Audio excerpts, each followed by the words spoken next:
नमस्कार प्रिय साथियों, मैं हूं आचार्य श्रीधर खंडल और आप देख रहे हैं नक्षत्रवेद.com का मासिक भविष्यवाणी कार्यक्रम।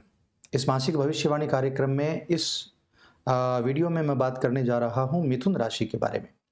मिथुन राशि के जातकों के लिए कैसा रहेगा दिसंबर का महीना, आइए उस पर चर्चा करते हैं। और खास बात यह है कि यह जो कार्यक्रम है यह गोचर पर आधारित है, यह आपकी कुंडली का विश्लेषण नहीं है। तो आप अपनी कुंडली का विश्लेषण इसको समझने की गलती मत कीजिएगा। गोचर के ग्रहों पर आधारित यह कार्यक्रम है, सार्वभौम कार्यक्रम है। यदि आपके जीवन में या आपकी कुंडली में किसी भी प्रकार की कोई अव्यवस्था बनी हुई है, तो आप नक्षत्र वेद कार्यालय में संपर्क कीजिए। स्क्रीन पर नंबर है। आपकी कुंडली की जानकारी पर्सनली आप मिलकर के भी ले सकते हैं। तो नक्षत्र वेद कार्यालय से संपर्क करके आप अच्छे से अपनी जन्म पत्रिका का परामर्श ले सकते हैं और उस परामर्श के चलते आप अपने जीवन या आपकी कुंडली में जो गलत समय बना हुआ है उससे संबंधित निजात पा सकते हैं। तो चलिए कार्यक्रम को प्रारंभ करते हैं। सबसे पहले बात कर लेते हैं मिथुन राशि के जातकों के लिए समय या गोचर में ग्रहों की व्यवस्था इस समय कैसी है। मंगल द्वादश भाव में वक्री अवस्था में वृषभ राशि में बने हुए हैं।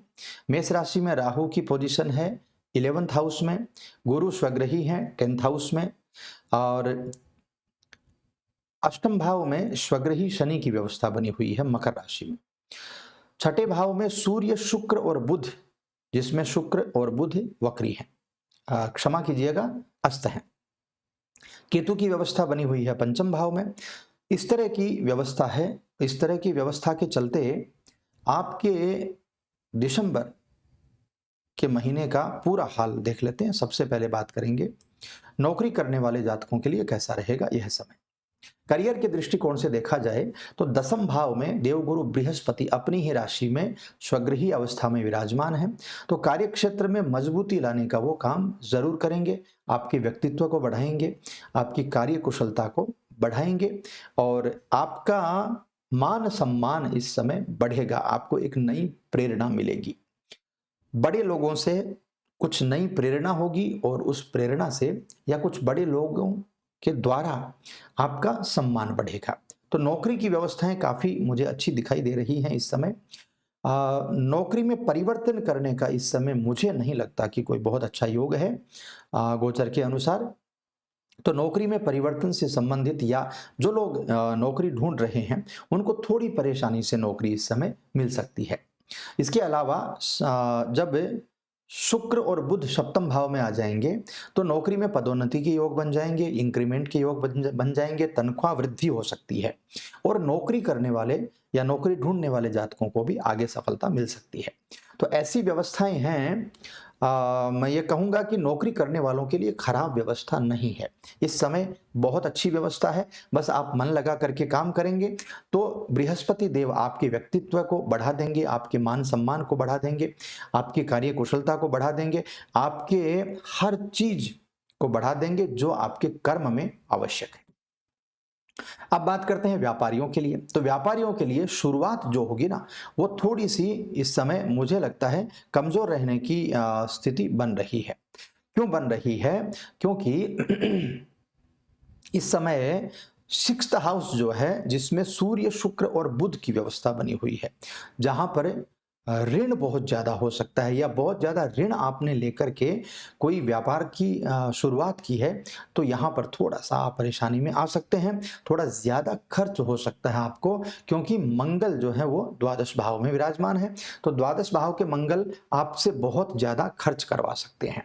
तो इस तरह की चीजें या कोई प्रॉपर्टी जैसे बेचना हो तो वो प्रॉपर्टी बेच करके भी वो पैसा चुकाना पड़ सकता है और उसमें भी आप परेशानी में आ सकते हैं। तो मैं ये कहूँगा कि व्यापारी लोगों के लिए इस समय इन्वेस्टमेंट करना अच्छा नहीं होगा, इन्वेस्टमेंट से बचिएगा।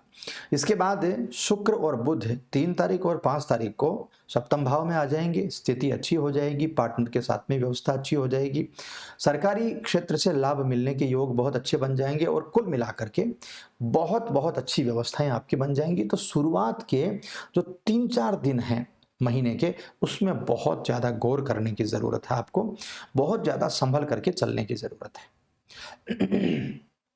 अब बात करते हैं आर्थिक पक्ष। आर्थिक पक्ष शुरुआत में कुल मिलाकर के बहुत सही रहने वाला है।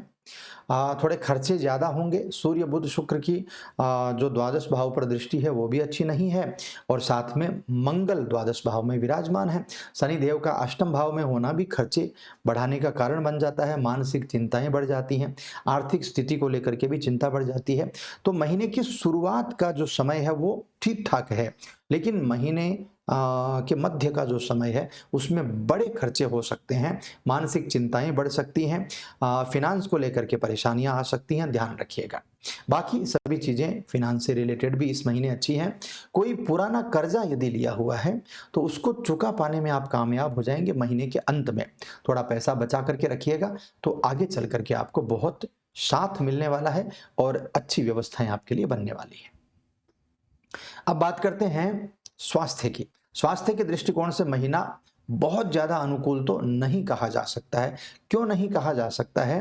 क्योंकि छठे भाव में सूर्य शुक्र बुध की युति बन रही है। ये तीन बड़े ग्रह युति बना रहे हैं, साथ में मंगल के ऊपर दृष्टि है, और मंगल जो है वो हॉस्पिटल से रिलेटेड एडमिट होना, सर्जरी से रिलेटेड, ब्लड से रिलेटेड प्रॉब्लम ज़रूर क्रिएट करते हैं। तो ऐसे में बहुत ज़्यादा ध्यान आपको रखने की ज़रूरत है। इसमें साथ में ही शनि देव जी की दृष्टि भी जो है ना वो बन रही है। अष्टम भाव में शनि देव विराजमान है, सेकंड हाउस पे दृष्टि बन रही है, तो पैसा खराब होने की व्यवस्थाएं बन जाएंगी। पेट से संबंधित रोग होने की व्यवस्थाएं बन जाएंगी।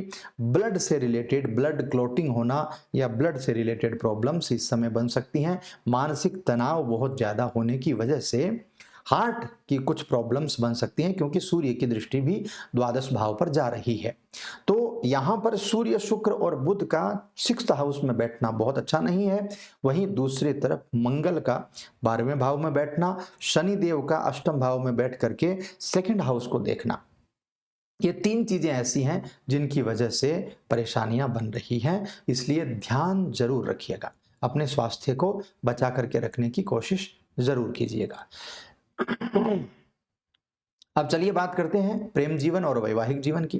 प्रेम जीवन के मामले में केतु की उपस्थिति आपकी समस्याएं बढ़ा देंगी। पंचम भाव में केतु की जो उपस्थिति है वह आपके लिए नासूर बन सकती है इस समय। और दूसरी बात, राहु की दृष्टि भी पंचम भाव पर पड़ रही है। ऐसे में राहु और केतु के द्वारा अच्छे परिणाम आपके प्रेम जीवन में नहीं आएंगे। वाद विवाद होने की संभावनाएं बन सकती हैं।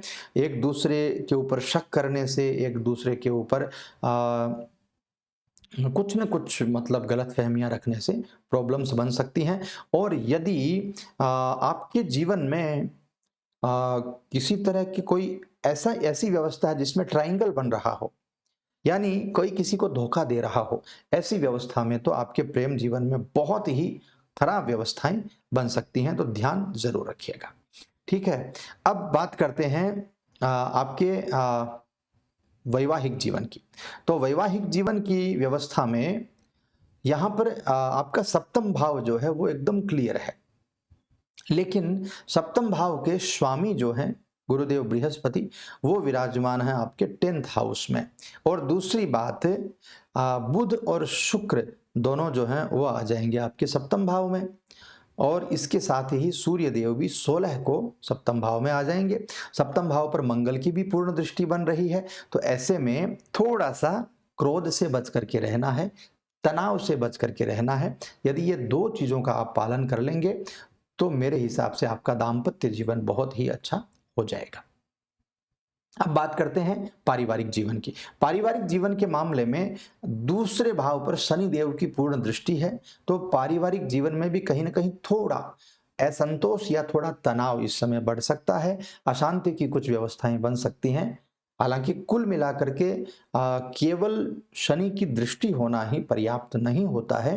तो ऐसे में शनि देव की दृष्टि कुछ बहुत बुरा नहीं करने वाली है, लेकिन फिर भी ध्यान रखना होगा कि कोई पारिवारिक जीवन में अशांति हो तो उसको सुधारने की आपको कोशिश करनी चाहिए।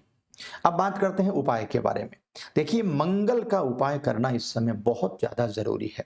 सिजेरियन ऑपरेशन हो सकता है, दुर्घटना हो सकती है, मंगल से रिलेटेड ब्लड क्लॉटिंग की प्रॉब्लम हो सकती है। ब्लड क्लॉटिंग की वजह से आपके हार्ट में प्रॉब्लम होना या ब्रेन में प्रॉब्लम होना, दोनों ही चीजें हो सकती हैं। या तीसरी चीज लकवे का हो जाना। तो ऐसी परिस्थिति में मंगल का वक्री होकर के द्वादश भाव में विराजमान होना बहुत अच्छा नहीं है। हनुमान जी की उपासना ज्यादा से ज्यादा करिए, मंगलवार के दिन खास करके करिए, और मंगलवार के दिन हनुमान जी को सिंदूर का चोला चढ़ाइए, बहुत ज्यादा जरूरी है। इसके अलावा शनि की दृष्टि भी सेकंड हाउस पर है, तो शनिवार के दिन शनि मंदिर में जाकर के तेल चढ़ा दीजिए, तेल का दान कर दीजिए। या हनुमान जी की उपासना आप कर ही रहे हैं तो उससे आपकी व्यवस्थाएं अच्छी हो जाएंगी। सूर्य, शुक्र और बुध से रिलेटेड व्यवस्थाएं जो हैं वो बहुत खराब तो नहीं है, लेकिन सूर्य जो है वो सिक्स्थ हाउस में विराजमान होकर के कुछ अव्यवस्थाएं पैदा करेंगे, इसलिए सूर्य को जल चढ़ाना भी बहुत ज्यादा जरूरी है। यदि प्रेम जीवन से रिलेटेड कोई अव्यवस्था हो रही हो, या आप विद्यार्थी हैं, पढ़ाई में मन नहीं लग रहा हो, या किसी प्रकार की कोई और अव्यवस्था बन रही हो, तो भगवती दुर्गा की उपासना आपको जरूर करनी चाहिए। ओम ऐं ह्रीं क्लीं चामुंडायै विच्चे, इस मंत्र का जाप जरूर करना चाहिए। और बाकी सभी व्यवस्थाएं मुझे लगता है आपकी कुंडली में सही हैं, तो और कोई रेमेडी करने की आवश्यकता नहीं है।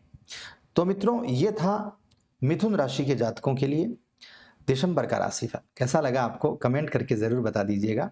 यदि अच्छा लगा हो तो लाइक, शेयर, सब्सक्राइब ज़रूर कर लीजिएगा। और यदि आपको चैनल अच्छा लगता हो तो आप थोड़ा सा शेयर कीजिए, लोगों को बताइए इस चैनल के बारे में, और ज़्यादा से ज़्यादा सब्सक्राइब करवाइए, ताकि इस चैनल के जल्दी से जल्दी अब 1 लाख सब्सक्राइबर पहुंच सके। तो मैं मिलता हूं आपसे अगले कार्यक्रम में, तब तक के लिए आप खुश रहिए। हर हर महादेव।